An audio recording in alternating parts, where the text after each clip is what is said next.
자, 이번 시간에는 전산세무 1급 이론에서 이제 부채 파트를 하겠습니다. 지난 시간까지 이연법인세에 대한 거 설명을 해드렸고요.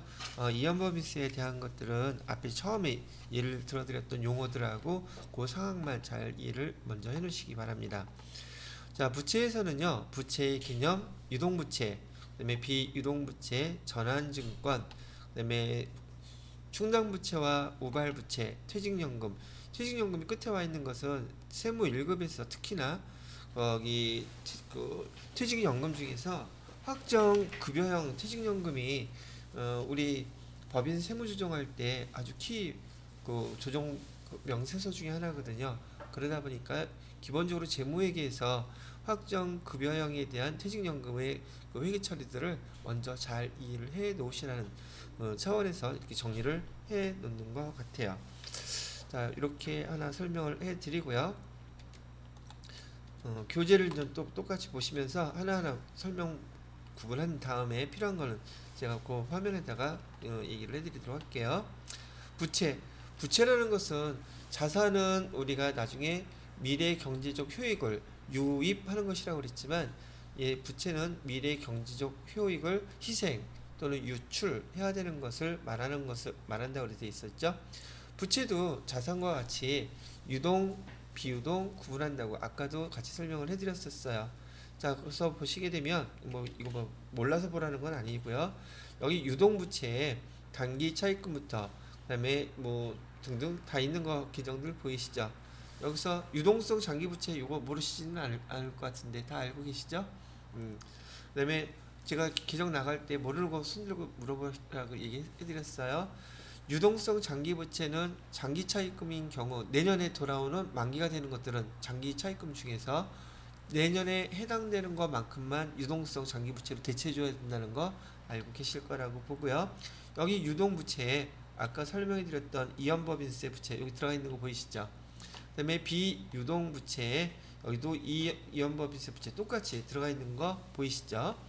자, 근데 우리가 이따가 개정에서 주의해야 될 것은, 좀 신경 써서 봐야 될 것은 요 사채하고요. 그다음에 여기 사채가 세무 2급까지는 사채 하나밖에 안 나왔었지만 지금 여기 신주 인수권부 사채라든지 전환 사채라는 게 나와 있어요. 그죠?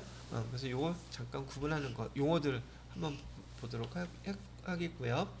그다음에 장기 차입금, 장기 매입 채무, 충당부채, 그다음에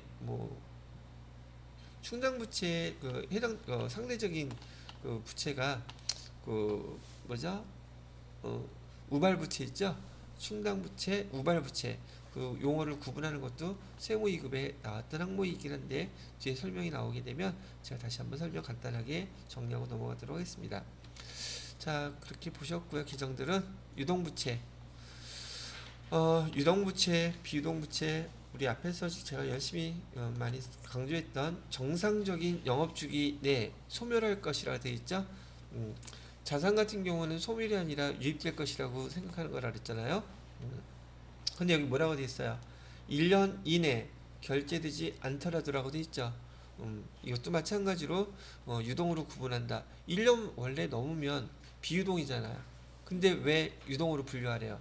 정상적인 영업주기로 구분하기 때문에 그래요. 뭐를 유동과 비유동을 구분하는 것은 개월수가 아니라 정상적인 영업주기이기 때문에 얘가 1년 이내 결제되지 않더라도 이 유동부채로 분류하세요. 자산에 반대되는 거였었으니까 내용은 별반 어렵지 않게 이해하실 수 있다고 보는 거죠. 자, 그다음에 우리 세무 2급부터 포커스로 많이 나오는 비유동부채. 비유동부채는 만기가 1년 이후, 이건 아실 거고요. 계정도 별반 어렵지 않게 조금 전에 보셨던 거 금방 이해가 되실 거라고 봐요. 자, 그다음에 사채. 사채에 대해서는 지금 지난번에 사채 제가 처리하는 거 처음부터 쭉 다 설명해 드렸나? 안 해드렸나? 안 했겠지? 상기 처리? 사채 설명 안 하셨어요. 음, 사채 해주신. 그럼 이제 지금은 이렇게 해야지. 지난번에 설명해 줬죠? 그럼 넘어가는 거야. 그럴게요. 자, 요거 교재는 또 말로 된 거니까 설명부터 쭉 해드리고 나서 그 다음에 보도록 할게요. 자, 자, 요건 제가 여러분들한테 여기다 쓸 수도 있는데 그러면 여기 가득 써지거든요. 저기 해놓은 게 있나 한번 잠깐 볼게요. 서치 부분이 여기 있나? 있다.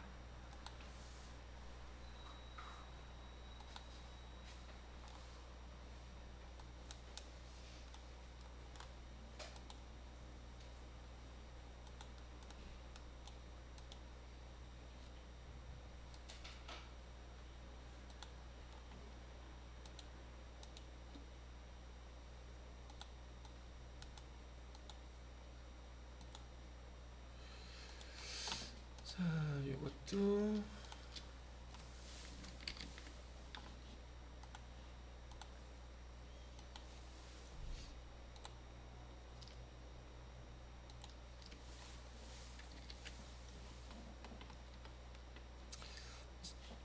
제가 여기 화면에다가 쓰게 되면 시간이 많이 걸려서 제가 요걸 갖다가 대신해서 한번 설명을 해 드려 볼게요. 이해가 잘 되셔야 될 텐데, 근데 여기 처음 보는 것들이 아니라서 이해하는 데는 이렇게 지장이 없을 거라 생각이 들어요. 자, 여기 사체에서 이 회계 1급부터 여러분들한테 단계별로 설명했던 게 뭐냐면, 사체는 액면 발행이다, 할증 발행이다, 할인 발행이다 구분할 줄 알아야 돼요 라고 얘기를 했단 말이죠. 그래서 금액으로 구분할 때는 뭐 어려울 게 하나도 없었어요. 왜? 액면가액이 10만원짜리인데 액면가액보다 싸게 발행하면 할인 발행, 비싸게 발행하면 할증 발행, 그건 구분하기가 되게 쉬웠죠. 근데 시험 문제에서는 전 이자율로도 할증 발행인지 할인 발행인지 구분해 보래요. 그건 어떻게 구분해? 이게 기준이 없으면 얘가 어려워지는 거예요. 기준은 뭘 갖고 한다? 시장 이자율 갖고 하는 거예요. 얘가 기준이에요. 금액에서는 액면가액이 기준이었죠. 그죠? 근데 이자율은 뭐가 기준이다? 시장 이자율이 기준이에요. 그래서 시장 이자율보다 높게 주면 우리가 돈 더 많이 준다는 거야, 이자를. 그럼 무슨 발행이다? 할증. 시장 이자율보다 싸게 조금밖에 안 준대요. 할인. 요걸 물어봐요. 가격으로 물어보는 게 아니라. 그러니까 여기서 헷갈릴 수 있지 않겠느냐는 거죠. 경험 있으실 텐데 시침 뚝 떼지 마시고. 자, 그래서 기본적인 것이긴 한데 액면 발행은 뭐 별반 어렵지 않으실 거고요. 할증 발행, 할인 발행 요거 구분하실 수 있으셔야 된다는 얘기. 자, 두 번째, 지난번에 요거는 설명해 드렸었을 거예요.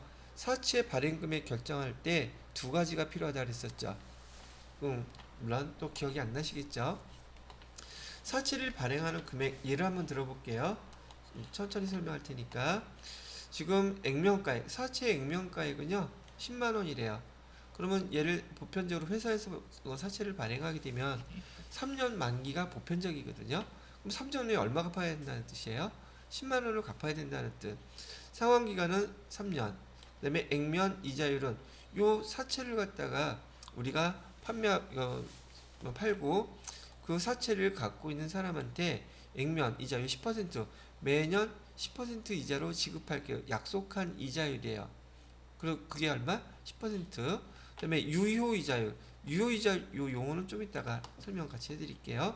자, 봐요. 그러면 이거에 대해서 우리가 사채는 지금 3년 후에 얼마가 된다? 10만 원 우리가 줘야 될 것이죠.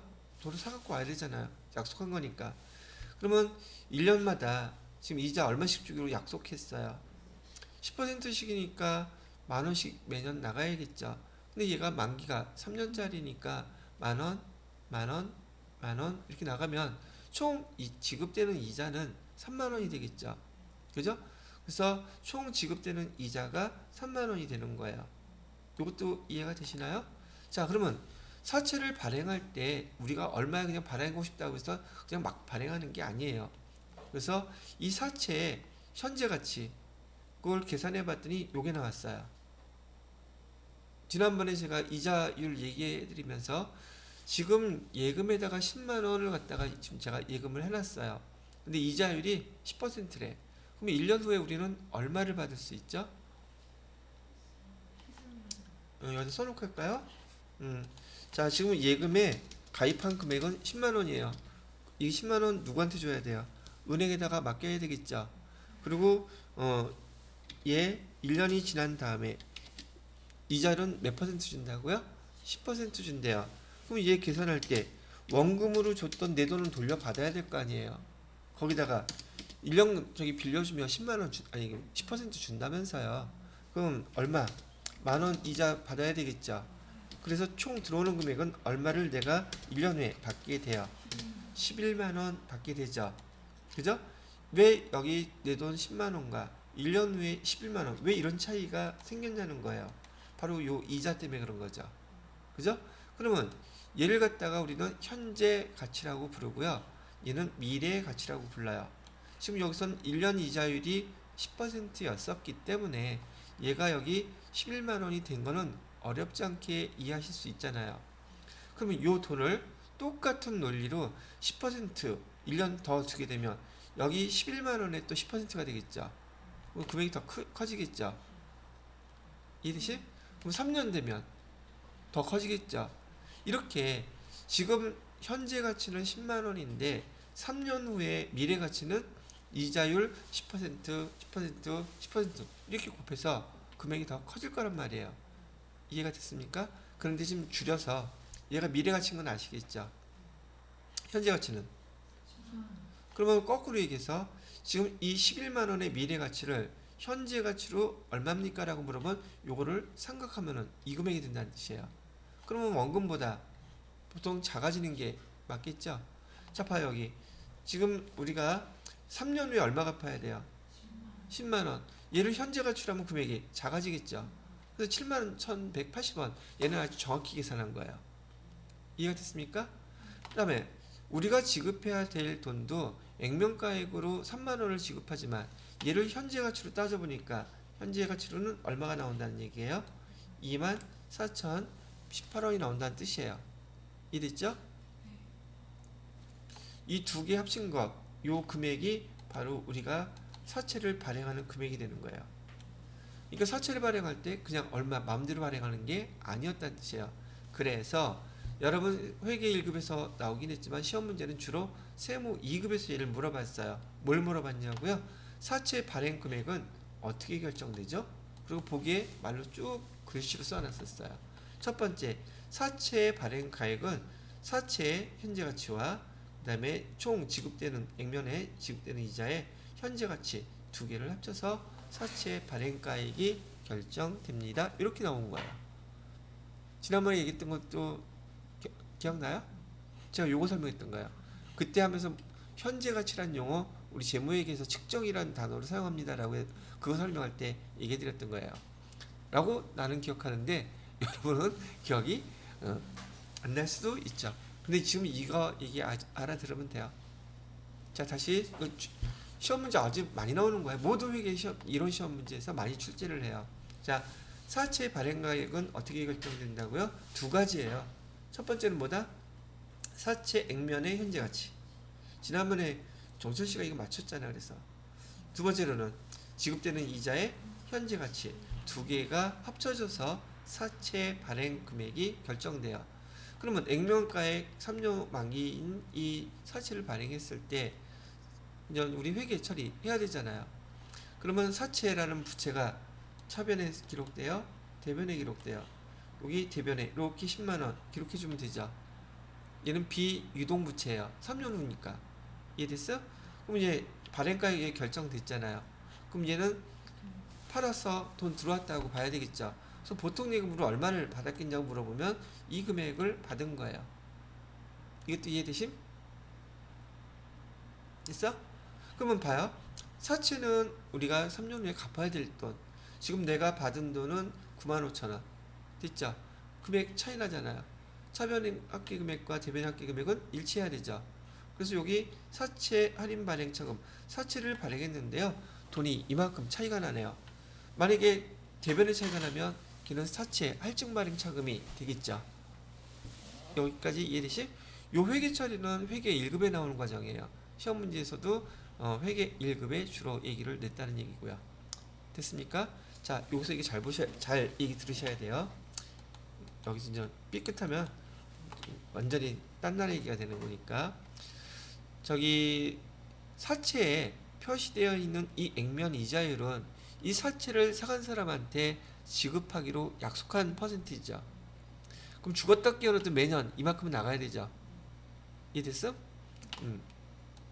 자, 그래서 여기서 하나 잠깐 이해가 필요한데, 우리가 만약에요 은행에서 돈을 빌려왔어. 장기 차입금으로.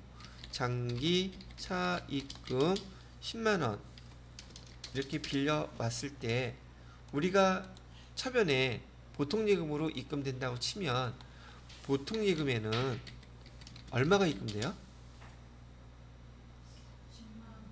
10만원 확실해? 10만원. 남들이 보면은 세무 1급이니까 되게 어려운 거 배우는 줄 알아. 아니, 은행에서도 10만원 빌렸어요. 여러분 통장에 얼마 찍혀요? 여봐. 너무 신기해. 회계 2급 배운 사람들도 아는 걸 갖다가 좀 헤매고 있단 말이지 지금. 수수료는 빼고. 그럼 10만 원. 아니, 내가 거기다 계약서에다 쓰고서 10만원 돈 대출 받으면 그 금액 받잖아요. 그리고 이자 몇 퍼센트 주기로 했냐면 10% 주기로 했어. 이게 어려운 말 아니잖아요 이거. 근데 이거 설명하다가 그거 저거 설명하잖아요. 진짜 생초본 생기초인데도 그냥 뭐 딴 야로가 있는 거 아니야? 뭐. 자, 그래서 은행에서 내가 돈을 빌렸으면 10% 이자라고 하면 매년 얼마 주면 돼요? 10,000원. 그럼 10,000원 이자 은행에다 줘야 될 거 아니에요. 현금으로 줬다고 가정을 할게요. 그럼 대변에 현금은 은행에다가 얼마 줘야 돼요? 10,000원 주고 차변에다가는 뭐라고 써야 돼요? 수수료 비용이에요. 이자 비용이에요. 이거 이자잖아. 이자 비용 얼마 써요? 아, 얼마나 간단해. 그죠? 돈을 빌리게 되면 내가 돈을 받을 때도 갚아야 될 돈 전부 다 온전하게 받았기 때문에 이자는 약속한 10%만 주면 이자 비용 쓰고 끝나버려요. 됐죠? 그런데 사채를 발행할 때는 내가 3년 후에 얼마를 갚아야 되는데 10만 원을 갚아야 되는데 난 돈 지금 10만 원을 받았어요? 못 받았어요? 못 받았잖아 이거. 그죠? 그리고 그 차이가 뭐였었어요? 사채를 발행함으로 인해서 들어간 여러 가지 증권회사에 낸 수수료 비용이라든지 걔네들이 만들어 놓고 등등하니까 그걸 다 냈단 말이에요. 이해됐죠? 그러면 이 사채 할인 발행 차감은 결국은 비용인 거예요. 그죠? 그까지도 이해돼요? 자, 우선 이자율부터 얘기합니다. 우리는 얘를 액면 이자율이라고 불러요. 액면에 써있는 이자이고 얘는 매년 똑같은 금액을 채권을 갖고 있는 사람들한테 지급을 해야만 해요. 오케이?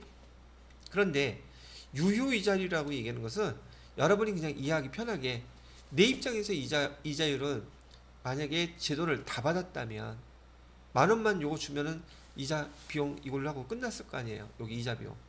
그죠? 근데 난 돈 다 못 받았어. 그죠? 그리고 이만큼 비용이 더 발생했어. 그러니 내 입장에서는 이자가 더 10%보다 더 비싼 거야. 그 이자가 몇 퍼센트다? 12%인 거야. 왜? 내가 10만원 돈을 빌려서 10만원을 다 받았다면 10% 이자 그걸로 이자 비용 쓰면 돼. 근데 얘는 지금 사채 발행했을 때는 10만원은 내가 3년 후에 갚아야 되는데 얘를 다 제 돈 받지 못하더란 얘기예요. 그래서 돈이 이만큼 차이가 났어요. 이해가 됐죠? 여기까지는? 그래서 유효 이자율은 내 입장에서의 이자율인 거예요. 얘는 약속한 이자니까 지급해야 되는 것이고, 그럼 나는 이자를 더 많이 내는 케이스가 되는 거죠. 이해가 됐어요? 그래서 이거 유효 이자율을 일단은 여러분이 이해하기 쉽게 내 입장에서의 이자율이다. 왜? 난 돈 더 적게 받았으니까 이자가 더 비싼 걸 지금 쓰고 있다. 이렇게 생각하시라는 얘기예요. 자, 그러면 여기 지금 차이 나는 금액 있죠? 요 두 개 합쳐지면 어차피 10만 원이잖아요. 그죠? 근데 나한테는 얘가 뭐라 그랬어요? 비용이라고 그랬었죠. 그죠? 결국 얘가 이자 비용이에요. 있나요? 근데 여기 이자 비용 얘를 지금 차량 운반구 우리가 감가상각할 때 차량 운반구를 단기에 다 비용 처리 안 하죠. 사용하는 내용증수 기간 동안에 나누어서 비용 처리하는 게 감가상각비잖아요. 그죠? 그런 회계상의 그런 논리가 이론이 있다면 얘도 지금 이자 비용이죠. 근데 얘는 몇 년 동안 이 돈을 사용할 수 있어? 3년 동안. 그럼 이 이자 비용도 3년 동안 이자 비용으로 나누어서 비용 처리해야 되겠죠. 그래서 유효이자율은 유형자산의 감가상각비처럼 금융자산을 갖다가 감가상각하는 방법이 바로 유효이자율이에요. 그럼 유효이자율은 뭐라고 생각하면 된다? 감가상각비라고 생각하면 된다. 근데 뭐에 대한 감가상각비다? 유형자산이 아닌 금융자산에 대해서 금융비용에 대해서 감가상각비 처리하는 방법, 그걸 유효이자율법이라고 한다. 그럼 내용은 되게 간단한 거예요. 정의법, 정률법 아시잖아요. 그죠? 뭐 금융비용에 대해서 이런 걸 생각할 때는 뭘 쓴다? 유효이자율법 쓴다는 거예요. 이제 이해가 좀 되세요? 안 되시면 다음 기회에. 자, 그래서 지금 제가 말씀드리고 싶은 건 여러분들한테 이제 시험 문제 나오는 것들 핵심적으로 이거는 공인회계사, 세무사 할 거 없이 어디에서나 나오는 거예요. 그리고 난이도가 되게 높은 문제이기도 합니다. 이거 갖고 변별력을 주는 것이기 때문에. 자, 근데도 반드시 알아야 될 것이기도 해요. 실무에서는 거의 사용하지 않습니다. 우리는. 근데도 여러분의 자격, 목적과 지식, 그다음에 회계에 대한 내용들을 아느냐 차원에서 시험 문제들은 많이 출제를 하게 돼요. 자, 회계 처리 할 줄 알죠? 이거 이해됐어요? 그다음에 여기 이자율 쓸 때 있잖아요. 액면 이자율 반드시 위에다 써 놓으셔야 돼요.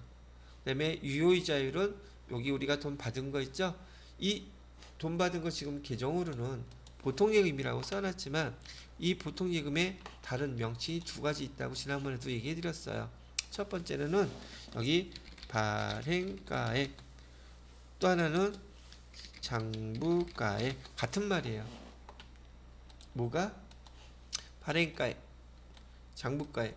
지금 첫째 채권을 발행하고 부르는 명칭이에요. 그래서 이 용어도 뭔지를 몰라서 어떤 금액 얘기하는 거지? 발행가액이 뭐야? 이거야? 이거 용어 구분 못하면 막 헤맬 수밖에 없지 않겠어요? 자, 발행가액은 보통예금에다가 사채 할인 발행차금 합한 금액이다. 이렇게 얘기하면 용어를 모르는데 그게 쉬운지 어려운 말인지 알 수가 있나? 그래 안 그래요? 발행가액은 뭐예요? 발행가액은 사채 현재 가치와 그다음에 총지급 이자의 현재 가치 두 개를 합친 금액을 발행가액이라고 한다. 아까 얘기해 드렸던 거예요. 구분하실 수 있어요? 쉬었다 해? 자, 그다음에 여기서 여러분들한테 이제 문제를 회계상으로 물어보는 또는 말로 물어보는 문제가 뭐냐면 이렇게 사채를 발행하고 난 다음에 1년 후에 이자 비용이 얼마냐고 물어보는 거예요. 1년 후 이자 비용은 얼마다? 여기 액면 이자율 있죠. 여기 지금 안 보이긴 하지만 여기 액면 이자율 밑에 여기 10,000원 이렇게 쓰면 되죠. 오케이? 이거 10,000원은 사채를 갖고 있는 사람들한테 무조건 지급해야 될 돈이잖아. 이거는 주기로 약속했으니까 이거 현금으로 나갔다고 치고요. 그러면 여기 장부가액 있죠. 장부가액 곱하기 유효이자율. 네 입장에서 이자율 요 두 개를 곱하면은 이자 비용이 나와요. 계산기로 두들겨 아니 그냥 보기만 하세요. 근데 이건 직접 해봐야지 여러분이 정확히 이해를 하고 이거 제대로 틀리지 않게 알 수 있어요. 자, 요거는 이제 일단 지울게요. 다음 거 넘어가야 돼서. 자, 분계는 이렇게 됐고요. 그 다음에 써놓은 게 있나?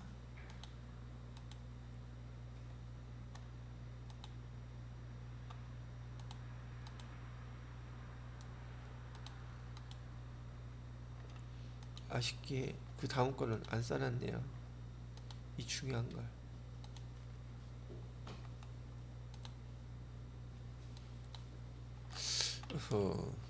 통제라.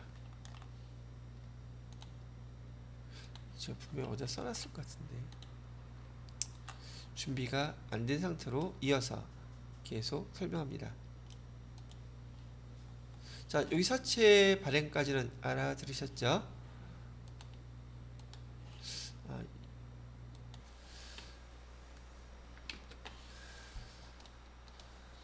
자, 보시는 것처럼 아까 설명했던 내용은 똑같아요. 액면가액, 상환기간, 액면 이자율, 유효 이자율, 그리고 제가 결정되는 금액도 발행가액은 어떻게 결정되나요? 했을 때 발행가액은 사채, 액면의 현재 가치와 지급되는 총 이자의 현재 가치 두 개를 합쳐서 이렇게 결정이 됩니다. 그건 얘를 발행가액, 우리가 돈 지금 발행하면서 받아야 될 돈인데 회계 처리할 때는 대변에다가 사채라고 쓰시고 차변에 보통예금으로 이 돈을 받았어요. 자, 이거 할인 발행인 건 아시겠죠? 금액이 차이가 났으니까. 그럼 얘를 규정 뭐라고 쓴다? 사채, 할인 발행, 차금 이렇게 쓴다. 그래서 발행했을 때 이렇게 회계 처리 기본적으로 반드시 하실 수 있으셔야지 돼요. 그리고 제가 위에다가 뭘 써놓으라 그랬냐면 바로 위에다가 액면 이자율은 사채 액면에 쓰여져 있는 거니까 요 이자율 써놓으시고요. 문제에서는 대부분 시장 이자율이라든지 유효 이자율이라고 알려줘요. 그 알려주는 거 요 바로 장부가액 위에다가 써놓으셔야 돼요. 됐나요? 이렇게만 되면 그 어렵다는 사채에 대한 문제가 한꺼번에 다 해결돼요. 그리고 시험 문제는 여러분들한테 많이 물어봤자 1년 후에 이자 비용 얼마냐고 물어보는 게 그게 끝이에요. 회계상으로는. 근데 제가 3년치 다 설명해 드릴 거예요. 왜냐하면 그 이론 때문에 설명하는 거니까 일단 들어보세요. 자, 여기까지는 알아들으셨죠? 자, 그 다음 거 볼게요. 1년이 지났어요. 그럼 1년이 지난 다음에 여러분들한테 할 질문은 이자 비용 얼마냐고 물어본단 말이죠. 오케이? 이자 비용은 어떻게 계산하느냐면 여기 위에 지금 장부가액 보통 지금 받은 금액 있죠. 오케이? 이하고 유효이자 12%였었죠. 요 두 개를 곱하게 되면 이 금액이 나와요. 이 금액이 1년 후에 이자 비용인 거예요. 사채에서는 이자 비용이 얼마냐고 묻는 게 대다수 일반 이자 비용하고 다르기 때문에 여기 시험 문제가 많이 출제가 되는데, 자 봐요. 대변의 현금은 얼마를 지급해야 돼요? 액면에다가 10% 주기로 했으니까 이거 곱하면 10,000원 나오죠. 요거 두 개 곱하면 이자 비용 나오죠. 됐어요? 그럼 너무 쉽게 이자 비용 계산하는데 알면 너무 쉬워요. 근데 요 용어들을 못 알아들어요. 무슨 말인지. 자, 그러면 이자 비용과 지금 이자 지급한 금액 간의 금액이 차이가 나죠. 얼마 차이가 났어요? 여기 보니까 1424원 여기 차이가 났죠. 우리 처음 사채 발행했을 때 사채 할인 발행 차금 4,802원 있었죠. 이거 몇 년 동안 나누어서 생각하라 그랬어요. 3년이라 그랬죠. 4,802원 중에서 첫 번째에 얼마가 생각된 거예요? 1,424원이 생각이 된 거예요. 이거 할 수 있겠죠?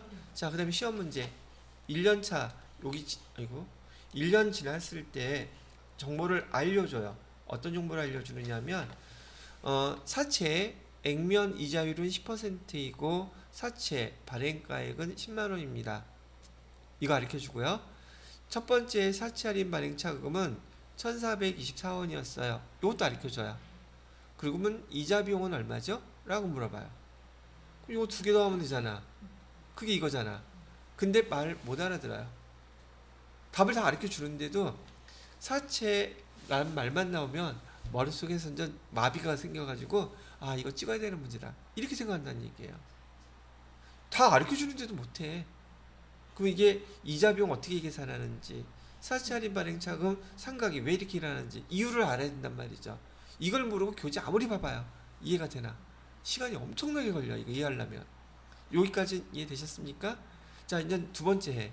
두 번째는 아까 첫 번째 해 우리가 돈 발행가액이 장부가액이라고 그랬잖아요. 두 번째는 이 장부가액에다가 여기 사채 할인 발행차금 상각된 것만큼 더해줘야 돼요. 왜 그러느냐면 지난번에 제가 그림을 한번 그려드렸던 것 같은데 여기 이렇게 구분을 해서요. 밑에 그 그림 나와 있는지 모르겠는데 여기 사채 10만원 우리가 3년 후에 갚아야 될 금액이에요. 그 다음에 여기는 할증 발행했을 경우, 여기 밑에는 할인 발행했을 경우. 그래서 지금 예를 들어 드린 건 제가 할인 발행한 금액을 가르쳐 드린 거예요. 금액이 얼마였었느냐면 여기 95,198원 이렇게 돼 있죠. 만약에 할증 발행을 했었다면 이 금액은 예를 들어서 105,000원이라고 가정을 해볼게요. 그러면 여기 사채보다 금액이 더 크니까 할증 발행이라는 걸 알아들으시겠죠. 할인 발행도 알아듣겠죠. 근데 지금 말로만 지금 할인 발행했을 때는 3년 후에 이걸 장부가액이라고 부를 거예요. 뭐라고 부른다고요? 지금 현재 아까 장부가액, 발행가액이라는 용어로 사용했잖아요. 그래서 장부가액은 반드시 3년 후에는 이 사채 금액하고 일치해야지 돼요. 오케이? 그러면 장부가액은 매년 증가하겠어요? 감소하겠어요? 그림만 보면 금방 아실 수 있잖아요. 증가해야 돼요. 할증 발행일 경우는 장부가액이 어떻게 돼야 되겠어요? 감소해야지 돼요. 맞죠? 자, 그러면 얼마만큼씩 증가를 해야 될까? 1년이 지나갈 때마다 여기 지금 사채 할인 발행자금 상각액이 있죠. 이 상각액만큼씩 증가를 해야 돼요. 그래서 이 상각액을 여기다가 처음 우리가 장부 발행가액에다 더하게 되면 그 금액이 95,198원에다가 1,424원 더하니까 얼마가 나와요? 그 금액에다가 12% 곱하는 거예요. 이해가 됐어요? 자, 그래서 여기 95,198원에다가 1,424원 더한 게 두 번째 해 장부가액이 되는 거예요. 그죠? 민지씨, 두 번째 계산한 거 금액 얼마 나왔어? 두들겨봐. 95,198원 더하기 1,424원. 96,622원? 그럼 이만큼 증가했죠? 됐습니까?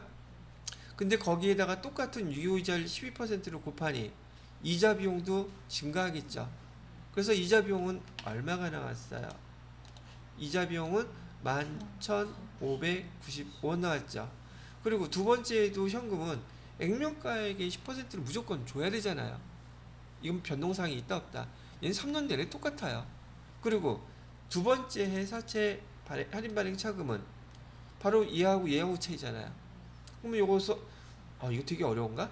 11,595원에서 만원 빼면 계산하기가 너무 어려워요? 요거 갖다 그대로 쓰면 되잖아요. 그러면 여기 사채 할인 발행 차금 4,802원 중에서 두 번째에 얼마가 또 상각이 된 거예요? 1,595원이 상각이 된 거예요.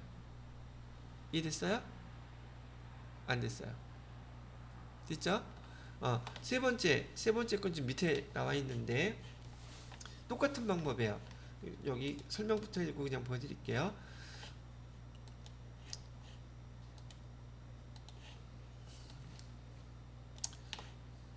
자, 세 번째는 지금 여기 나와 있는 요 두 가지의 합친 금액 96,622원 얘에다가 뭘 더해줘야 돼요? 1,595원을 더해주면 장부가액 또 나오겠죠? 얼마가 나왔어요?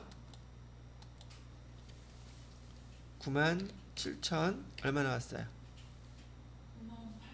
8,000원이야? 98,217원 이렇게 나오죠? 오케이? 그러면 이 98,217원에다가 곱하기 또 몇 퍼센트? 12% 하면 이자 비용 나오겠죠? 세 번째에도 현금 10,000원 나가는 건 똑같죠? 그 차액이 바로 사채 할인 발행 차금 상각액이 되겠죠? 이렇게 됐어요? 이 상각액 세 개를 다 더하면 뭐하고 똑같아야 돼요? 얘하고 똑같아야 돼요. 사채 할인 발행 차금 상각액하고 얘를 갖다가 3년 동안에 나누어서 뭘로 지금 처리하고 있으니까 이자 비용으로 처리하고 있잖아요. 감가상각 하듯이. 이해가 됐어요? 자, 그러면 가만히 보니까 장부가액은 할인 발행일 경우 매년 증가한다는 거 알겠죠? 그 다음에 할증 발행은 매년 장부가액이 감소한다는 것도 알겠죠? 됐어요? 그러면 이자 비용은 어때요? 할인 발행했을 때 이자 비용 요거 보면 되잖아. 첫 번째 얼마였어요? 11,424. 두 번째에는 11,500. 증가하고 있어요? 감소하고 있어요? 그럴 수밖에. 장부 금액이 증가하니까 이자 비용도 증가할 수밖에 없잖아. 이자 비용은 이자율은 똑같은데 장부 금액 자체가 매년 증가하고 있으니 이자 비용도 매년 증가하더란 얘기예요. 그래서 여러분이 기억해야 될 거, 장부 금액과 이자 비용은 같이 움직여요. 이자율이 똑같으니까. 장부 금액이 증가한다면 이자 비용도 증가한다. 됐어요? 그러면 할증 발행일 경우는 어떻겠어요? 할증 발행일 경우는 장부 금액도 이자 비용도 매년 감소한단 말이죠. 이게 이론에서 물어보는 건데 걔를 글자로 보고 이해하려면 이해가 안 돼요. 이 그림을 기억해야지 이게 기억나지. 근데 숫자로 계산하면 실제로 이렇게 나오니까. 세무 이거 교재에 다 나와 있는 거야 이게. 근데 기억이 안 날 뿐이겠지. 됐어요? 자, 그래서 장부가액과 이자 비용은 할인 발행인 경우 매년 증가하고 할증 발행인 경우 매년 감소한다. 됐어요? 자, 좀 올려서 더 보도록 할게요. 3년차에 보시게 되면 제가 미리 계산을 해놨어요. 3년차는 그래서 이렇게 해가지고 사채 할인 발행차금 세 번째 것까지 계산을 해놓고 상환할 때 장부 금액하고 사채하고 금액이 일치했었죠. 그래서 이제 사채 빼주고 현금 주면은 끝나는 거예요. 그러다 보니까 이론에서 여러분들한테 시험 문제로 자주 물어보는 게 이거예요. 할인 발행했을 때 좀 그림 생각해 놓으셔야 돼요. 할인 발행했을 때 다시 쓸까? 장부 금액이나 이자 금액은 계속 증가하죠. 그죠? 할증 발행을 하게 되면 매년 감소하겠죠. 그런데 마지막 물어보는 거. 사채 할인 발행 차금 상가액은 어떠냐고 물어봐요. 자, 그러면 할인 발행했을 때 사채 발행 차금 상가액 여기 얼마였어요? 처음에는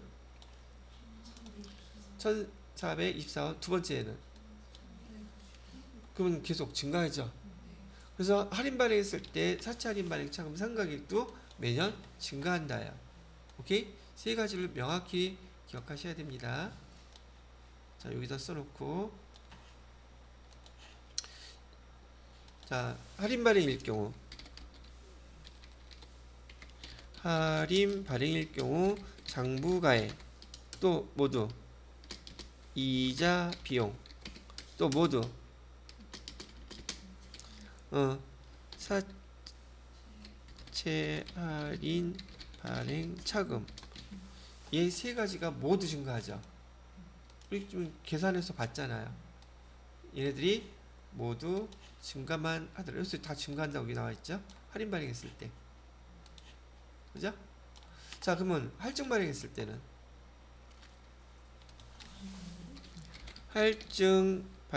때는 장부가액 그 다음에 이자 비용 얘네들은 감소하겠죠. 얘네들은 감소해요. 여기 감소라고 표시되어 있죠? 감소. 자, 근데 뭐는 얘는 사채 할증 발행 차금이죠. 상가액이라고 보통 줄여서 써요. 사채 할증 발행 차금의 상가액 얘는 증가합니다. 이걸 어떻게 기억하지? 큰일 났네. 이렇게 기억하세요. 지금 여기 감소하는 것들 때문에 증가하는 것들은 요 표로 기억이 났죠? 요 그림에다가 하나만 더 연결을 시키세요. 어떻게? 이렇게 그 선에다가 이렇게 파란색으로 해놓고서는요, 지금 여기 폭이 있죠? 이 폭이 증가하고 있어요? 감소하고 있어요? 증가하고 있죠? 여기도 증가하고 있죠? 그죠? 이게가 뭘 나타낸다? 상가액을 나타내는 거예요. 그래서 이 상가액은 할증 발행이 됐던 할인 발행이 됐던 다 뭐한다? 증가만 하더라. 그래서 여기 밑에 그 표가 이렇게 정리가 돼서 나와 있는 것들 다 증가한다고. 이게 그래서 시험 문제 그렇게 많이 나오는 거예요. 말로 나오면 틀려. 근데 왜? 이 과정을 이해하기가 힘드니까. 근데 지금 제가 엄청 잘 쉽게 설명해 드렸잖아요. 그만큼 여러분이 요 문제 하나만큼은 집중해서 잘 보셔야지 얘가 이해가 된단 말이죠. 되셨나요? 이걸 갖다가 제가 숫자로 써도 돼요. 제가 말로 하면서. 근데 이왕 정확하게 숫자를 보여드리려고 이거 분명히 제가 어디다 만들어 놨거든요. 지금 여기는 워드로 지금 해놨는데 PPT로 만들어 놨는데 못 찾겠어요. 그래서 그럼 또 그런 상황이 벌어지죠. 이거 있으면 좋겠다는 생각. 그죠? 제가 드릴까 안 드릴까? 여러분 필요하면 다 드리죠. 뭐 한다고 안 드려요 제가. 그러면 여기 나중에 이제 파일로 저기 돼 있는 것들 정리하실 거 제가 한꺼번에 다 보내드릴 테니까 찾아서 보는 건 여러분들이 알아서 보세요. 아시겠죠? 이게 다 세무 2급 때 배운 것들이에요. 이게 아니 제 강의도 그렇고 지금 여기 세무 1급이라고 해서 특별한 거 별로 없다 그랬잖아요. 되게 중요한 파트이기도 하니까 녹화된 거 한번 보시면 될 것 같아요. 자, 이렇게 해서 지금 여기까지는 마무리를 짓도록 하고요. 여기 뒤에 뒷페이지가 있어요. 이거 제가 이렇게 그림으로 다 그려놓은 것까지 잘 못 찾아서 그렇지 있으면 나중에 이 파일을 갖다 PDF 파일로 해서 이걸 드릴까 그냥 이게 정리가 다 안 돼가지고 하여튼 보는 건 여러분 뭐 이거 그냥 가져가도 편하실 거 아니에요. 다는 아직 안 됐지만은 된 것만이라도 보내드리도록 할게요. 이런 거 이렇게 있으면 보시 편하실 것 같은데, 그죠? 자, 오케이. 여기 되는 대로 제가 보내드릴게요. 자, 그렇게 설명을 해드렸고, 그다음에 교재를 또 잠깐 봐야겠죠? 이거 지워졌나 보다. 해놓은 건 뒷담하는데 찾는 게 뒷다 힘들어.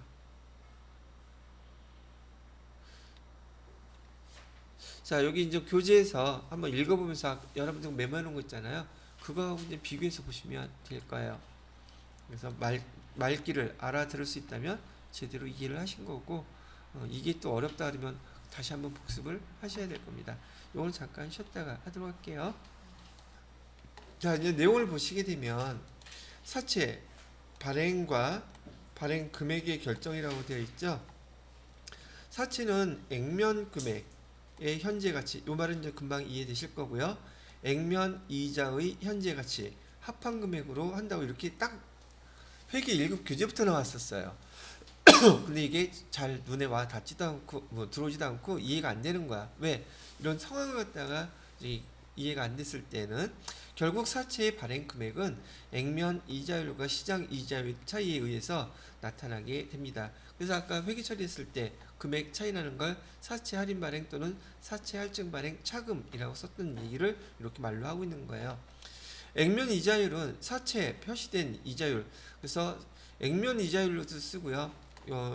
용어에 따라서는 표시 이자율이라고도 써요. 그래서 액면 이자율은 알아듣는데 또 표시 이자율이니까 이건 또 무슨 내용이야? 이자율이 여러 개 나와서 헷갈리지 않으시도록 구분하시라는 얘기죠. 표시 이자율은 뭐라고도 쓴다고요? 액면 이자율로 다른 말이에요. 왜 안 써질까요?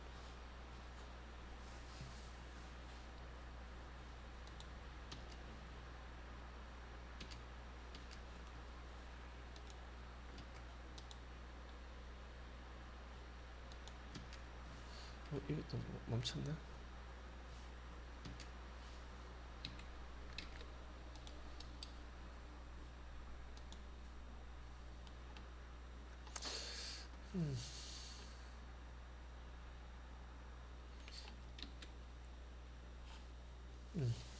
뭐 잘못 건드렸나 봐요 제가. 녹화 옆에 여기 들으시다가 빨간색이 아니라 파란색이만 잽싸게 저한테 얘기해 주셔야 돼. 녹화 안 되고 있다는 뜻이니까. 그래서 여기 액면 사채는 액면 금액의 현재 가치, 그다음에 액면 이자의 현재 가치 합한 거. 이건 금방 이제 이해되시죠? 그다음에 액면 이자율은 사채권에 표시된 이자율로서 얘를 줄여서 액면 이자율, 다른 말로 표시 이자율이라고도 불러요. 표시 이자율이라는 용어도 쓰니까 같은 말 액면 이자율 이렇게 쓰니까 발행회사가 이자를 지급하기 위하여 적용하는 이자율이고 시장 이자율이라고 되어 있죠. 시장 이자율은 자본시장의 수요, 공급에 의하여 결정된 이자율을 말한다. 그냥 시장 이자율은 우리 그냥 은행 이자율이라고 생각하시면 편하겠죠. 액면 이자율과 시장 이자율이 같으면 액면 발행, 이건 이자율 갖고 지금 얘기하고 있는 거죠. 액면 이자율이 시장 이자율보다 높으면 낮으면 할인 발행, 높으면 할증 발행, 발행 구분 지금 설명하는 내용들이었었어요. 자, 사채 발행의 회계 처리. 자, 다른 건 안 하고 그냥 회계 처리된 걸로 보죠. 자, 액면 발행은 10,000원, 발행 금액 이번엔 얘는 당좌예금으로 들어왔네요. 할인 발행을 하게 되면 발행 금액은 9,000원. 그다음에 사채는 10,000원이니까 사채 할인 발행 차금이 여기 생기겠죠. 1,000원. 할증 발행의 경우는 여기 생기겠죠. 자, 회계 처리는 어렵지 않게 이해하시죠? 자, 그다음에 사채 이자와 차금 상각. 사채 이자는 사채 액면에 의해서 10%씩 계속 아까 줬던 거 그 얘기하고 있는 거고요.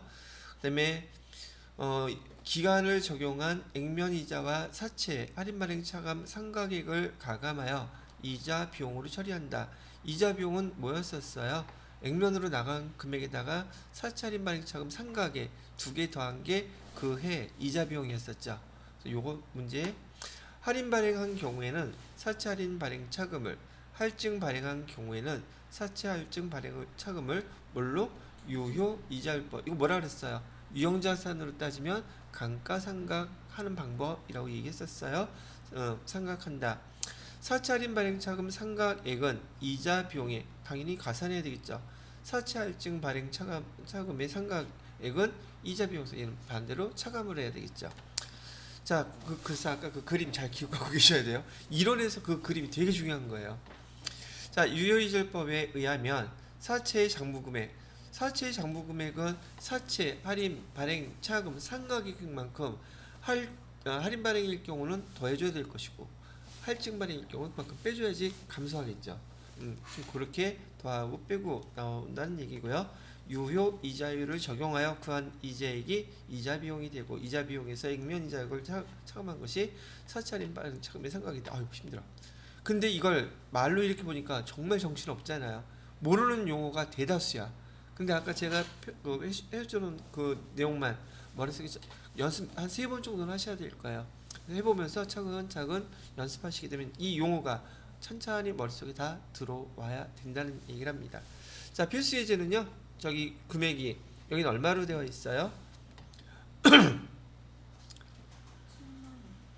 그죠? 1,000,000원이나 100,000원이나 뭐가 달라요? 네. 그죠?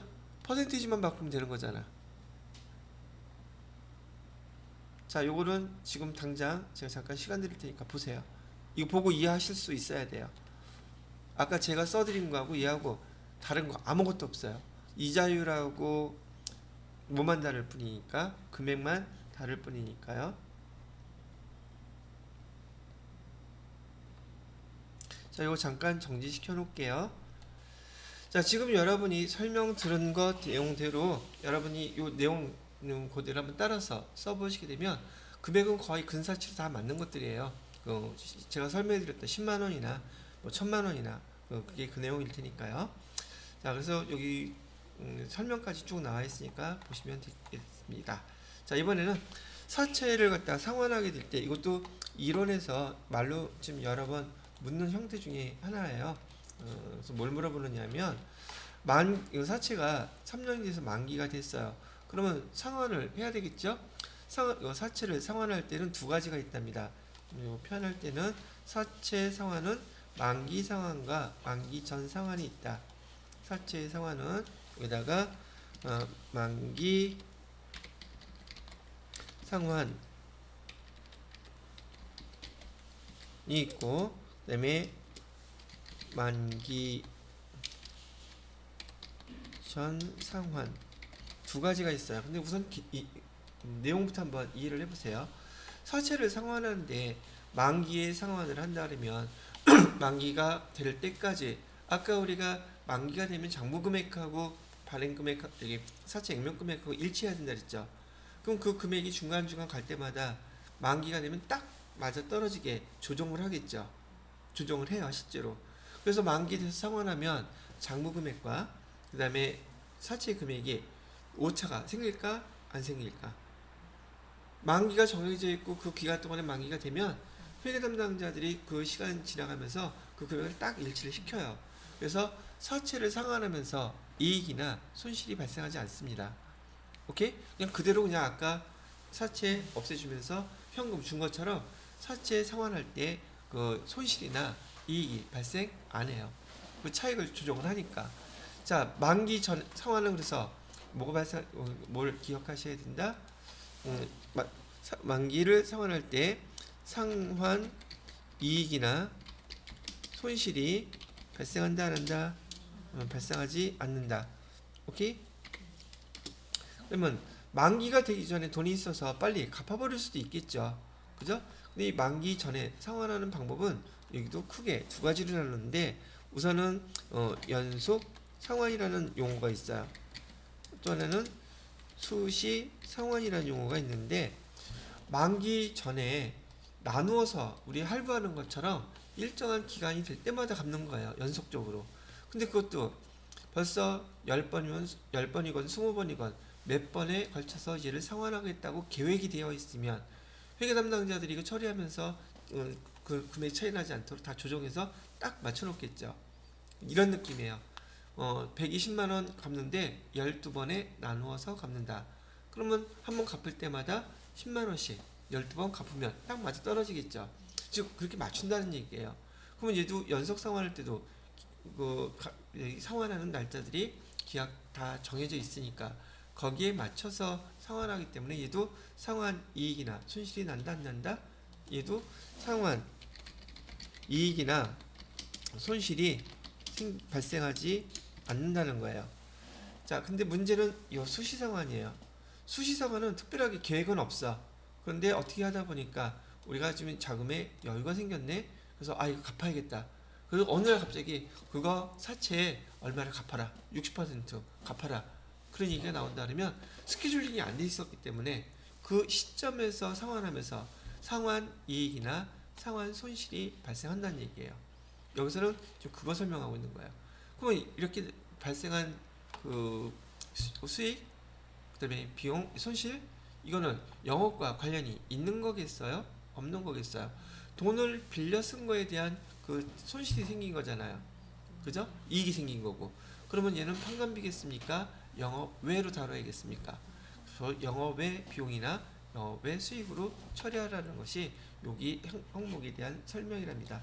요 항목에 대한 설명도 사채에 관련돼서 여기까지 아까 설명드린 것과 얘가 아주 세무 2급 정도 중급 회계에서는 하이라이트예요. 시험 문제에서 잘 많이 내더랍니다. 근데 요거는 세무 2급 교재는 안 나와 있었어요. 요 세무 1급에 추가된 항목입니다. 아셨지요? 자, 그 다음에 밑에 있는 장기차익금은 뭐 별반 설명드릴 거 없이 다 알고 있을 거라고 들죠. 자, 그 다음에 장기차익금, 기타 비유동부채, 아까도 얘기 나왔던 이연법인세는 다 구분해서 표시해 주라고 얘기했었죠. 여기서 봐. 차이, 유보라는 말도 나오고, 법인세법 이론 들어가면 아주 많이 들을 용어니까. 그다음에 유동성 장기부채, 얘는 유동성이라는 용어와 장기부채라는 용어가 합성된 거라서 여러분이 앞에서 세무 2급까지 배울 때 유동성 장기부채는 유동부채인가요? 비유동부채인가요? 이런 거 물어봤죠. 그러면 앞에 게 주인이라 그랬죠. 그러면 얘는 유동성 장기부채는 뒤에 거 따라서 비유동 그러면 안 돼요. 앞에 게 주인이라서 얘는 유동부채입니다. 이렇게 구분을 하시면 되겠습니다. 자, 그 다음에 전환증권이라고 나와 있어요. 전환증권 전 처음 듣는 용어이실 텐데 내용들만 한번 보고 우선 구체적인 내용을 알고 계시는 내용으로 제가 얘기를 해드려야지 그나마 이해하기가 쉽지 않겠어요? 전환증권이라고 얘기하는 것은 뭔가 다른 걸로 전환할 수 있다는 뜻인데 대표적인 게 여기 전환사채예요. 우리 조금 전에 사채라는 거 배웠잖아요. 사채는 우리가 그 채권을 사면 갖고 있는 동안에 일정한 기간마다 지급하기로 약속했던 이자 받는 게 채권 아니에요? 그죠? 그게 일반적인 사채인데 그 사채를 이제 여러분이 배웠으니까 그 사채 중에서도 전환 사채라는 것도 있고 신주, 인수권부 사채라는 것도 있고 전환 우선주라는 것들도 있더란 말이죠. 그러면 일단 대표적으로 전환 사채가 뭐예요? 그러면 전환이라는 건 뭔가 바꾼다는 뜻이잖아요. 내가 처음에는 사채를 샀어. 그러면 나는 이자를 받기를 위해서 사채를 산 거죠. 그래서 여기 사채를 갖다가 얼마 주고 샀느냐 하면 여기 10,000원 주고 이렇게 샀어요. 근데 얘가 10,000원 주고 샀는데 중간에 그 회사의 주식 가격 있잖아요. 주식으로 전환할 수 있는 권리를 가진 사채야. 주식으로 전환할 수가 있어. 그렇다면 이런 경우죠. 아까 사채는 할인 발행했을 경우도 있었고 할증 발행할 경우도 있다 그랬었잖아요. 그죠? 여러분 상식적으로 있잖아요. 상식적으로 사채에 3년 후에 내가 돌려받을 것은 10만 원이에요. 근데 할증 발행이라고 한다면 지금 보통 예금에 얘를 얼마에 팔았냐면 아까 얘기했던 10만 5천 원에 이렇게 팔았단 말이죠. 그러면 아니 3년 후에 내가 받을 거는 10만 원인데 지금 내가 10만 5천 원을 주고 얘를 사? 어떤 경우에 그런 경우가 발생할까? 대표적인 거는 이자율이 높은 경우예요. 엄청 많이 줘. 그러니까 지금 비싸게 줘도 내가 사겠다. 그런 경우 있겠죠. 또는 이러한 특수한 옵션이 들어가 있는 경우예요. 그러면 내가 3년 후에 10만 원을 받기로 하겠지만 얘가 이 금액을 주고 사놨다가 3년 중간에 어느 시점에 얘가 만약에 이 회사 주식이 막 올라간다면 이자 받는 것보다 주식으로 전환하는 게 나한테 큰 이익이 난다면 그렇게 전환하지 않을 사람이 있겠느냐는 거지. 뭐 이자 1,000원 받는 거하고 지금 이자 여기서 1,000원 받는 거하고 내가 지금 주식으로 이 회사 걸 전환하게 되면 지금 3,000원을 벌게 돼 있어. 그럼 당연히 주식으로 전환해서 주가의 시세 차익을 노리려고 한단 말이죠. 이해가 됐죠? 이렇게 이런 옵션을 붙여놓으면은 사람들이 돈을 더 빨리 채권을 사려고 하지 않겠느냐는 거죠. 그래서 이 전환증권이라는 것은 이렇게 지금 대표적인 것으로 사채를 샀는데 나중에 필요에 따라서는 주식으로 전환할 수 있는 권리를 준 걸 뭐라고 부른다? 전환 사채라고 부른다. 사채를 샀을 때는 채권자죠. 그죠? 근데 얘를 만약에 주식으로 전환하면 주주가 되는 거예요. 즉 이건 되게 회사한테도 좋은 케이스인 거죠. 부채는 없어지고 뭐가 생긴 거예요? 주주가 늘어나는 거죠. 이해됐습니까? 그래서 할증 발행도 할 수 있는 상황이 이런 것들로 발생할 수 있다는 얘기죠. 자, 신주인수급부 사채는 뭐냐면 이 사채를 사면 그 회사에서 만약에 주식을 발행하잖아요. 그럼 그 주식을 먼저 인수할 수 있는 권리를 갖고 있는 채권인 거예요. 그럼 이것도 하나의 옵션이겠죠. 전환 우선주 이것도 뭐 우선주 보기로 하고요. 여하튼간에 전환증권이란 증권의 소유자가 보통주 청구 권리를 행사하면 보통주가 추가로 발행되는 금융상품 또는 기타 계약으로 그 예는 이런 게 있다고 얘기를 한 거예요. 제일 많이 나오는 건 요 녀석이에요. 전환사채. 그다음에 신주 인수권. 그다음에 자기 주식으로 전환되는 교환사채. 그다음에 기타 일정한 조건에 따라 보통주가 발행되는 계약. 지금 다 포인트가 뭐예요? 보통주 주식이 발행된다는 얘기를 하고 있는 것이죠. 자, 여기에서는 이제 이런 네 가지 조건 정도를 갖다 우리는 전환증권이라고 부르는데 밑에서는 전환사채하고 신주 인수권부 사채에 대한 설명을 한다고 그래요. 신주 인수권부 사채는 굳이 설명할 필요 없고요. 전환사채만 하나만 잘 이해하면 되는데 지금은 용어만 먼저 익힙니다. 전환사채에 대해서 아까는 우리가 사채 발행할 때 대변의 사채, 차변에 돈 받은 거, 그다음에 사채 할인 발행 차고 상가 그 계정 3개만 배웠잖아요. 그죠? 전환사채는 조금 복잡해요. 그래서 요것만 먼저 익히는 걸로 이번 시간에는 진행을 하도록 할게요. 자, 전환사채의 의의라는데 전환사채는요. 전환사채는 사채에 주식의 성질을 가미한 것으로 전환사채를 소유한 채권자의 선택에 의해서 채무증권에서 즉 채권에서 주식으로 전환할 수 있는 채권 증서를 뭐라고 부른다? 전환사채라고 부른다. 여기는 별로 어렵지 않게 이해할 수 있죠? 자, 전환되는 때 발행한 회사는 사채가 자본으로 전환되는 것이므로 사채가 조금 전에 말씀드렸던 것처럼 자본으로 전환되는 것이므로 부채는 감소되고 같은 금액의 자본이 당연히 증가하게 된다. 조금 전에 설명드렸던 내용이죠. 자, 회계 처리를 보니까 사채 발행할 때하고 이자 지급할 때 두 가지만 보겠습니다. 아까 사채 발행했을 때는 사채, 그다음에 현금, 그다음에 사채 할인 발행 차금 이렇게 썼죠. 근데 여기는 뭐가 이렇게 많아? 자, 현금 들어온 금액이 있고요. 여기 사채, 전환사채라는 사채 아까 썼던 그거예요. 그런데 그것 이외에 등장하는 용어가 버라이어티하게 전환권 조정, 전환권 대가, 상환할 증거금, 이런 용어들이 막 나오고 있어요. 오케이? 되게 헷갈리죠? 그래서 지금 전환사채는 그냥 사채라고 아까 썼던 거라고 보시면 되는 것이고요. 전환권 대가, 지금 이 사채를 갖다가 사채를 주식으로 전환을 하게 되면 그 대가가 얼마가 차이가 나는지 그걸 구분해서 표시해 놓은 금액이라고 보시면 되겠습니다. 그 다음에 여기 상환 할증금이라는 것은 지금 보통 이런 전환사채를 사게 되면 사채 금액보다 돈을 더 많이 주고 사는 게 보편적이거든요. 그래서 얘를 만기까지 주식으로 전환하지 않았을 때 그때 사채를 살 때 더 많이 지급했던 돈 있죠. 그거를 갖다가 돌려주겠다고 하는 거예요. 그걸 갖다 이제 지금 이 사채 이게 상환 할증금이라는 게 그대로 남아 있다는 뜻은 지금 이 사채를 전환 사채를 갖고 있는 사람이 주식으로 전환했다는 뜻이겠어요? 안 했다는 뜻이겠어요? 주식으로 전환 안 했다는 뜻이야. 만기까지 그냥 전환 사채로 갖고 있다가 전환 사채로 그냥 내가 만기가 돼서 돈을 받게 되면 여기 상환 할증금 있죠? 이거 되돌려받게 되는 거예요. 이해됐어요? 근데 만약에 얘를 주식으로 전환하게 되면 이거 받을 수 있다 없다? 이거는 못 받게 되는 거예요. 왜? 주식으로 전환이 됐으니까. 됐죠? 그래서 지금은 다른 건 관두고 지금 여기 나와 있는 계정만 먼저 이해하고 넘어가는 것으로 하겠습니다. 자, 이자를 받을 때는 이 회사 입장에서는 이자 비용 나가죠? 현금 주고서 여기 전환권 조정이라고 되어 있는 거 있죠?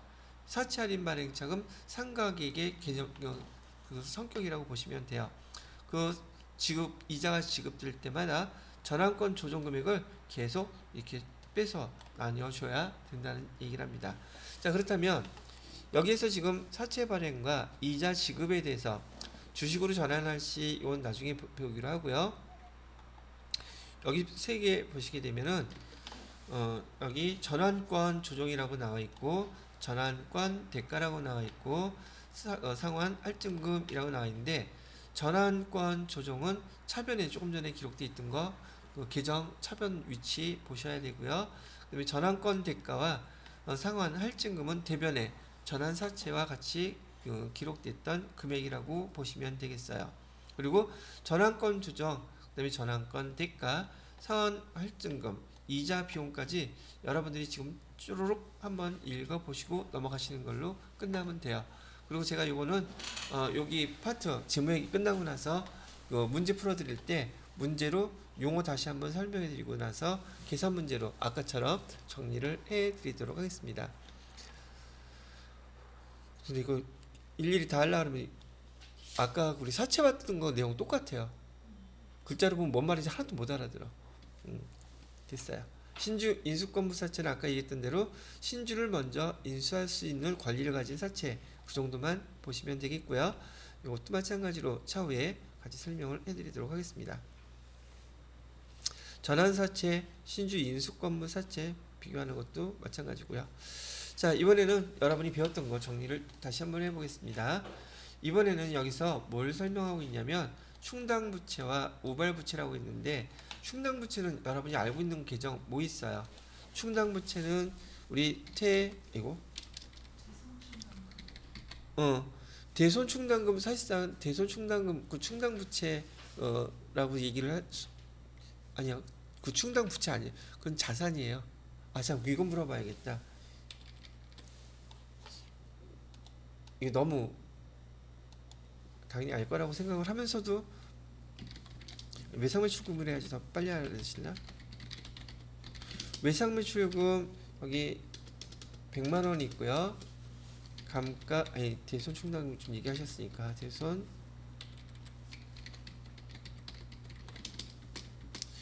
충당금 2만원 있다고 가정하면 지난번에 이거 설명하다가 그냥 장부가액은 얼마죠? 98만원 되겠죠? 맞나요? 지난번에 이거 설명할 때 장부가액은 그 회수 가능액 또는 그 실현가치라는 용어로도 질문할 수 있습니다라고 했었죠. 그죠?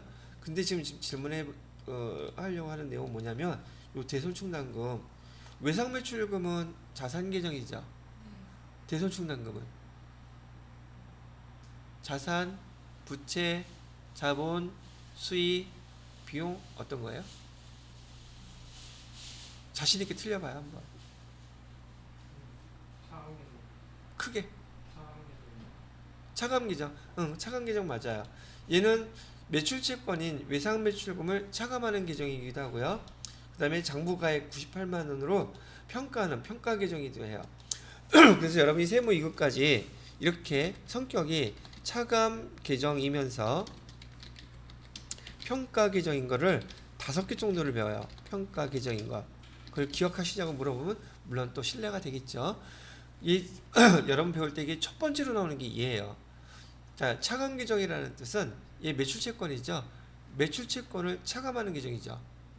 그리고 얼마로 평가가 됐어요? 그래서 98만 원으로 평가가 됐단 말이에요. 근데 지금 요거 계정 이런 거 몇 개를 배운다고요? 5개 정도는 배웠어요. 그래서 지금 정철 씨가 차감 계정, 평가 계정을 얘기를 했는데 제가 질문한 것은 자산이냐, 부채냐, 자본이냐, 수익이냐, 비용이냐 어떤 거냐고 물어봤어요. 정철 씨 다시 도전. 왜? 보통 이 자산이라고 얘기했을 때는 자산이라고 얘기하면 자산은 차변이 자기 자리잖아요. 근데 우리가 저기 대손충당금을 갖다 설정할 때 차변에 대손 상각비 2만 원 이렇게 설정하고 대변에 대손 충당금 2만 원 이렇게 설정하잖아요. 그럼 대손 충당금은 지금 발생한 거죠. 근데 왜 대변이에요? 자산인데?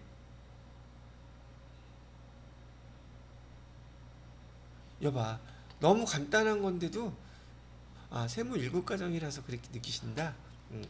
우리 얘 지금 이렇게 이런 모양으로 나타나는 게 재무상태표에서 외상매출금 바로 밑에 대손충당금 이렇게 설정되어 있는 거 다 보셨죠?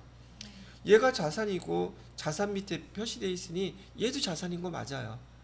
정철 씨 잘 맞췄어요. 근데 왜 자산이지? 조금 전에 질문했던 것처럼 그럼 자산인 계정이 왜 대변에 쓰여 있지? 얘는 자산을 차감시키는 거라면서요. 그죠? 얘도 대손충당금도 자산 계정이에요. 근데 매출채권의 차감 계정이라서 자기 자리가 대변인 거예요. 이해가 됐어요? 진짜 됐나? 더 어려운 거 물어봐야지. 이번에는 차량 운반구 똑같은 금액 100만원. 그 다음에 차량 운반구 밑에는 재무상태표에 뭐가 기록되어 있던가요? 감가, 상가, 누계 이런 거 표시되어 있었죠? 뭐 30만원만 합시다. 그럼 얘도 장부가액이라고 하겠네요. 얼마? 70만원. 지금 여기 세무일급에 이런 거 설명해야 될 계좌인지는 모르겠는데 지금 차량 운반구는 자산 계정이죠. 감가상각 누계액은 자산, 부채, 자본, 수익, 비용 뭐겠어요? 얘하고 똑같아요. 얘도 여러분 재무상태표 자산 계정에서 이런 모양 그대로 많이 봤잖아요. 얘도 자산이에요. 그런데 뭘 차감하고 있어요? 유형 자산을 차감하는 계정이에요. 그리고 얼마로 평가하고 있죠? 70만 원으로 평가하고 있죠. 얘가 두 번째 계정이에요. 원래는 순서대로 하면 세 번째 계정이에요. 됐어요? 그러면 감가상각 누계액도 차감 계정이면서 뭘 차감했어요? 유형자산 평가하고 있죠. 유형자산 차감 계정이면서 평가 계정이고 얘 차감하는 것들은 다 자산 계정들이란 말이죠. 이해가 있어 여기까지는? 자, 그 다음에 재고자산도 마찬가지예요. 재고자산 평가 충당금 있었죠. 걔도 재고자산을 그만큼 차감해서 표시하기 때문에 재고자산 평가 충당금도 자산 계정인데 자기 자리는 대변이 되는 겁니다. 가장 기본적인 거라고 생각하는데도 책들을 보시다 보면 얘가 무슨 계정이라고 잘 표현을 안 해놨기 때문에 뭐가 뭔지 모르시는 경우가 많이 있더란 말이죠. 그죠? 자, 부채 있으면 부채. 보통 자본규정도 마찬가지예요. 자본규정에서 뭐가 있었느냐 하면 이건 회계 이제 원리 배울 때 나왔었겠지만 자본금 규정에 10만 원 있었는데 그 밑에 인출금 규정이 있어요. 여기 10,000원 이렇게 있었다면 그러면 실제 자본금은 9만 원이죠. 요 인출금 규정이 자본 규정의 차감 규정이에요. 이런 식으로. 그럼 원리는 다 똑같은 거네. 예, 다 똑같은 거예요. 그렇지만 자기 자리가 반대이죠. 왜? 차감을 하고 있기 때문에. 그렇게 정리하시면 된다는 얘기예요. 괜한 얘기가 무슨 이거 나왔잖아. 충당금 얘기해가지고. 자, 충당부채는 여러분 대표적으로 배운 게 퇴직급여 충당부채라고 우리 배웠잖아요. 퇴직급여 충당부채가 되어 있는데 이 퇴직급여 충당부채가 재무상태표의 부채로 기록되기 위해서는 여기 지금 설명 나와 있는 것처럼 지급 시기, 지급해야 될 금액 얘가 정해져 있어야 돼요. 직원들이 1년 넘게 근무했다면 퇴직금은 줘도 되고 안 줘도 되고 그거 아니죠. 반드시 지급해야 되죠. 그러니까 지급해야 될 의무 있죠. 그 금액 정확하게 거의 근사치 알 수 있죠. 왜냐면 근속연수 곱하기 하면 다 나오니까. 그쵸? 근데 그 다음날 되면 또 그 금액 바뀌어요. 근데 재무상태표의 특징은 그 시점에서밖에 모르잖아요. 그래서 12월 30일 날 전 직원이 퇴사한다는 것을 전제 조건으로 그 금액을 다 기록해 놓은 게 퇴직급여 충당부채란 말이죠. 오케이? 그렇지만 우발부채는 기록할 수 있다 없다. 우발부채는 기록하지 못한다고 되어 있는데 왜 우발부채는 기록을 못할까? 자, 우리가 재무제표에 기록하기 위해서는 그 금액을 신뢰성 있게 측정할 수 있어야 된다고 되어 있죠. 조금 전에처럼 지급해야 될 의무가 지금 확정돼 있어야 돼. 그러니까 의무가 있어야 돼. 그러면 우발부채의 대표적인 게 뭐냐면 말뜻 자체가 우연히 발생한 부채라는 뜻이에요. 근데 우연히 발생한 그 부채의 대표적인 게 뭐냐면 지금 어떤 회사가 우리 회사에서 자기네 거 먹은 것을 이제 상표를 도용해서 썼다고 소송을 걸었어. 소송을 걸었는데 얼마를 달라고 그랬냐면 많이 달라고 그러지는 않았어. 10조 원 정도 달라고 그랬어. 그러면 이거 주면 우리 회사 망해. 오케이? 그러면 소송을 걸었기 때문에 우리가 지면 돈을 줘야 되겠죠? 근데 현재 소송이 진행 중이라면 지급해야 될 의무가 있어요? 없어요? 없죠? 그 다음에 10조 원 다 줘야 돼요? 그 누가 판단해요?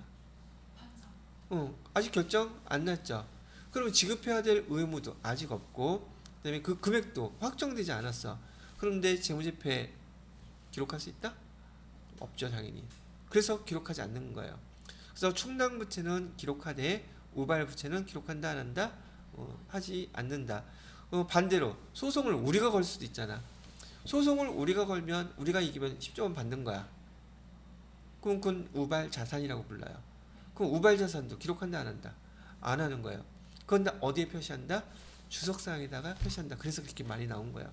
그래서 충당부채와 우발부채 나와 있었는데 아까 교재 넘어가다 보니까 규정이 이거 나왔던데 제품 품질 보증 충당부채라고 되어 있는 게 있더라고요. 보니까 제품 품질 보증 충당부채 얘도 마찬가지로 뭐하고 똑같은 성격이에요. 퇴직급여하고 똑같은 성격이야. 왜? 제품 여러분들 사게 되면 1년이 됐던 비싼 거 고가품은 3년이 됐던 품질 보증 기간 있죠. 제품을 팔면 걔는 그 기간 안에 가져갔을 때 무상으로 그 제품 보증해 줘야 되죠. 영어 쓰네. AS 애프터 서비스를 해줘야 되는데 그 수리해 주게 되면 돈 들어가야 안 들어가요? 들어가죠. 100만 원어치 팔았다면 나름대로 거기에 몇 퍼센트의 그 리콜처럼 그 품질을 수리해 줘야 되는 거, 보증을 해 주는 것만큼 수리해 줘야 될 거 보상이 돌아오더란 말이에요. 그러면 그건 당연히 팔았으니까 의무가 존재하죠. 그리고 얼마만큼 얘가 수리가 들어온다는 것도 경험적으로 2%가 됐든지 3%가 됐든지 알 수 있단 말이죠. 예측할 수가 있단 말이죠. 그러니까 얘는 당연히 오면은 수리해 줘야 되니까 재무상태표의 부채로 기록해야 된다, 말아야 된다. 얘도 반드시 해야 된다는 얘기예요. 그래서 이제 수리가 들어오게 되면 거기서 그걸 차감시키는 거예요. 이해가 됐죠? 그래서 충당부채의 의미하고 그다음에 우발부채 또 모두 얘기해 드렸어요. 여기는 없지. 우발자산이라는 거. 왜 우리가 뜯기는 것만 생각해? 우리가 딸 수도 있는 것도 있는데 그걸 뭐라고 부른다? 우발자산이라고 부른다. 그래서 우발부채, 우발자산에 대한 것도 간단하게 먼저 설명을 해 드렸어요. 자, 그렇게 설명을 해드리고 그 다음에 퇴직연금. 우발자산 그 다음 페이지 나오네요 다. 그죠? 네. 충당부채. 뭐 요거 세 가지 기억 니은. 시험 문제에서는 요거 세 가지를 많이 물어봐요. 요거. 그 다음에 뭐 아까 나왔던 거 자원 유출 가능성이 매우 높을 때 80% 이상. 그 다음에 가 아닌 높을 때 50% 이상 이런 것들을 그냥 말로만 나오지 이거 50%인지 80%인지 그걸 어떻게 구분해 사실 그죠? 우발부채에 대한 건 여기 기억 니은에 해당되는 요겁니다. 우발자산은 이렇게 읽어보시면 될 것 같고요. 자, 그 다음에 퇴직연금제도 기본적으로 알고 계시는 퇴직연금제도에 대해서는 알고 있는 건 굳이 강조는 안 하고요. 자, 퇴직연금제도는 확정 기여형과 확정 급여형 두 가지 있다는 거 알고 계시죠? 근데 이거는 어떻게 설명을 해줘야 좀 편할까? 지금 전 퇴직연금 정리를 좀 해드리려고 했었는데 퇴직연금 어려운 건 아닌데 지금 복습하면서요, 그 법인세 세무 조정할 때요, 얘는 필이 나오는 거고 여러분이 이 서식 만들 때 개념이 제대로 안 돼 있으면 엄청 헤매요. 그래서 다시 한번 정리해 드리려고 하는 것이고 다음 금요일 날 이제 재무 얘기는 다 끝나요. 이번 주 그러니까 내일 모레 다 무조건 끝낼 거예요. 끝내고 다음 월요일 날은 제가 저기 부가가치세 있잖아요. 부가가치세 정리 잽싸게 끝낼게요. 오래 걸릴 것도 아니고 세법은 있는 그대로이기 때문에 추가되는 것도 많이 없습니다. 부가세 끝나고 난 다음에 원가 계산 준비해서 원가 계산 정리를 해드리도록 할게요. 원가 계산지 은근 많이 약하더라고요. 또 어렵다고 생각하시는 분도 많은데 특히 수정 씨가 어렵다고 생각하려나? 정신 씨는 어때요? 원가 계산? 좋아요? 어려워요? 예. 자, 오늘 수업은 여기까지만 하고 마무리하도록 하겠습니다.